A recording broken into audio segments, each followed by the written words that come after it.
Assalamualaikum warahmatullahi wabarakatuh. Saya Alfiariani dari akuntansi S1 kelas C.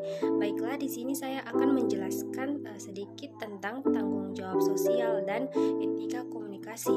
Perlu kita ketahui bahwa tanggung jawab sosial merupakan komitmen usaha untuk bertindak secara etis, beroperasi secara legal, dan berkontribusi untuk meningkatkan kualitas hidup dari karyawan, komunitas lokal, dan komunitas luas. Yang kedua, etika komunikasi. Etika komunikasi adalah sekumpulan standar kepercayaan dan juga pemikiran manusia atas tindakan yang dilakukannya pada sebuah organisasi yang dapat menimbulkan manfaat atau kerugian pada sebuah perusahaan dan organisasi. Kemudian ada strategi-strategi dalam pengelolaan tanggung jawab perusahaan, terbagi menjadi 4 bagian. Yang pertama, strategi reaktif atau reactive social responsibility strategi.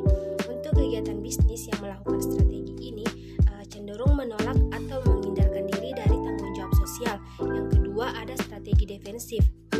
Nah, strategi defensif ini dalam tanggung jawab sosial yang dilakukan oleh perusahaan terkait dengan penggunaan pendekatan legal atau jalur hukum untuk menghindarkan diri atau menolak tanggung jawab sosial. Yang ketiga, ada strategi akomodatif, di mana perusahaan memberikan pelayanan kesehatan, kebersihan, dan lain-lain itu bukan dari kesadaran perusahaan itu, melainkan dari tuntutan masyarakat untuk memberikan pelayanan tersebut.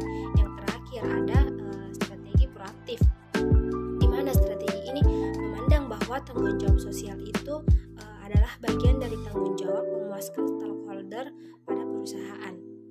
Nah, kemudian ada beberapa upaya yang bisa kita lakukan dalam mendorong pelaksanaan etika dalam manajemen. Tidak dapat dipungkiri lagi bahwa etika manajemen sebagai bagian dari tanggung jawab sosial perusahaan perlu untuk diwujudkan di masa mendatang.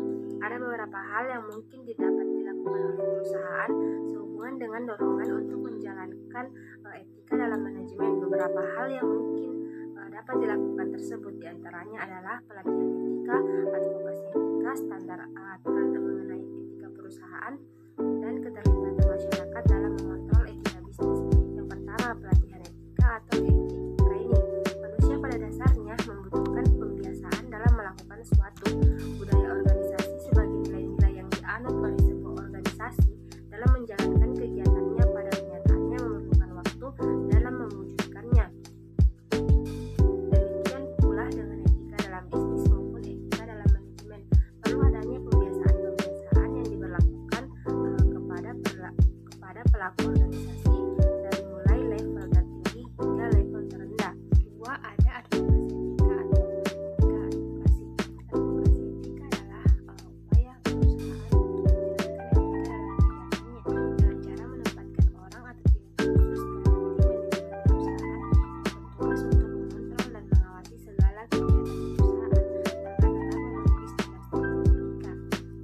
Nah, pada umumnya pihak yang dikerjakan dalam perusahaan ini adalah baik mereka yang berlatar belakang mengerti tentang hukum serta dianggap mengetahui seluk-beluk regulasi dan bagaimana regulasi tersebut bisa dijalankan. Sekalipun upaya ini mendapatkan kritik karena praktiknya penyelewengan dapat dilakukan oleh tim advokasi etika. Namun upaya perusahaan untuk menyediakan barang atau tim khusus patut dihargai sebagai usaha untuk mewujudkan kegiatan bisnis yang beretika. Kemudian ada standar aturan mengenai etika perusahaan atau Code of Ethics. Upaya lain yang dapat